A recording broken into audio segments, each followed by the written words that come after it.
मैं वहाँ नहीं हूँ। मैं वहाँ नहीं हूँ उसे अरबी में बोलेंगे अना मु हिनाक। अना मु हिनाक यानी मैं वहाँ नहीं हूँ। अना का मतलब होता है मैं, मु का मतलब होता है नहीं हूँ और हिनाक का मतलब होता है वहाँ। मैं वहाँ नहीं हूँ उसे अरबी में अना मु हिनाक बोलते हैं। अना मु हिनाक यानी मैं वहाँ नहीं हूँ। मैं चल रहा हूँ। मैं चल रहा हूँ उसे अरबी में बोलेंगे अना एमसी। अना एमसी। अना एमसी का मतलब होता है मैं चल रहा हूँ। अना का मतलब होता है मैं और चल रहा हूँ को अरबी में एमसी बोलते हैं। अना एमसी यानी मैं चल रहा हूँ। मैं चल रहा हूँ उसे अरबी में अना एमसी बोलते हैं। अना एमसी का मतलब हुआ मैं चल रहा हूँ। मैं रुक गया हूँ उसे अरबी में बोलेंगे अना वक़फ़। अना वक़फ़ यानी मैं रुक गया हूँ।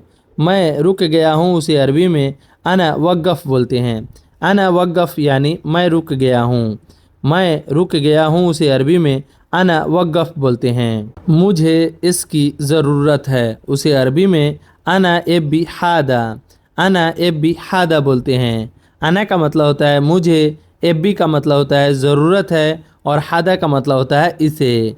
मुझे इसकी ज़रूरत है उसे अरबी में अना एब्बी हादा बोलते हैं।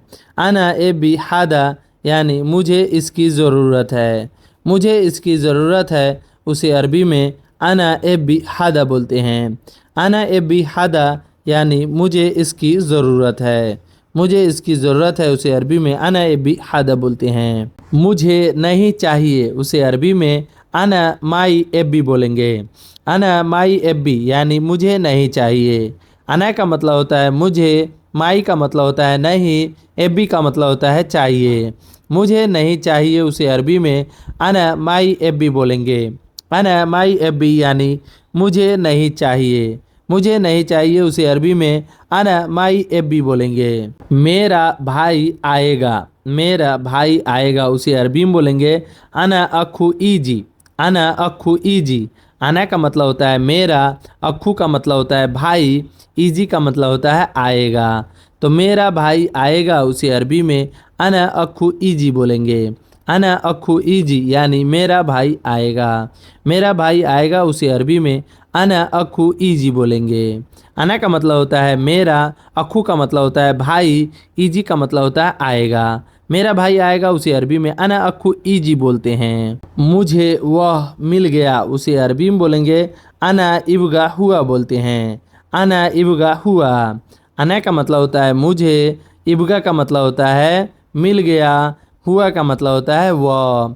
मुझे वह मिल गया उसे अरबी में अना इब्गा हुआ बोलते हैं। अना इब्गा हुआ यानी मुझे वह मिल गया।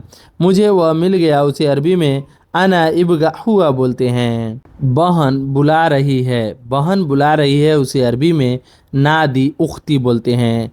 नादी उख्ती यानी बहन बुला रही है। नादी का मतलब होता है बुला रही है और उख्ती का मतलब होता है बहन। तो बहन बुला रही है उसे अरबी में नादी उख्ती बोलते हैं। नादी उख्ती यानी बहन बुला रही है। मैं नमाज पढ़ने आया हूँ उसे अरबी में बोलेंगे आना ईजी सल्ली। आना ईजी सल्ली। आना का मतलब होता है मैं और ईजी का मतलब होता है आया हूँ। सल्ली का मतलब होता है नमाज पढ़ने। तो मैं नमाज पढ़ने आया हूँ उसे अरबी में आना ईजी सल्ली बोलते हैं। आना ईजी सल्ली यानी मैं नमाज पढ़ने आया हूँ। आना का मतलब होता है मैं, ईजी का मतलब होता है आया हूँ और सल्ली का मतलब होता है नमाज पढ़ने। तो मैं नमाज पढ़ने आया हूँ उसे अरबी में आना ईजी सल्ली बोलते हैं। तुम्हें कौन सा काम चाहिए उसे अरबी में बोलेंगे इंत सुनु एबी सुगुल। इंत सुनु एबी सुगुल यानी तुम्हें कौन सा काम चाहिए। इंत का मतलब होता है तुम्हें, सुनो का मतलब होता है कौन सा और एबी का मतलब होता है चाहिए, सुगुल का मतलब होता है काम। तो तुम्हें कौन सा काम चाहिए उसे अरबी में इंत सुनु एबी सुगुल बोलते हैं। इंत सुनु एबी सुगुल यानी तुम्हें कौन सा काम चाहिए। सो गाइस, ये वीडियो कैसी लगी? वीडियो ज़रा सा भी नॉलेजफुल लगी हो तो वीडियो को लाइक, मेरे चैनल पे पहली बार आए तो चैनल को सब्सक्राइब ज़रूर कर दीजिएगा। चलिए मिलते हैं नेक्स्ट वीडियो में कुछ नए टॉपिक पे बात करते हुए। तब तक के लिए माँ सलामा। माँ सलामा का मतलब होता है बाय बाय।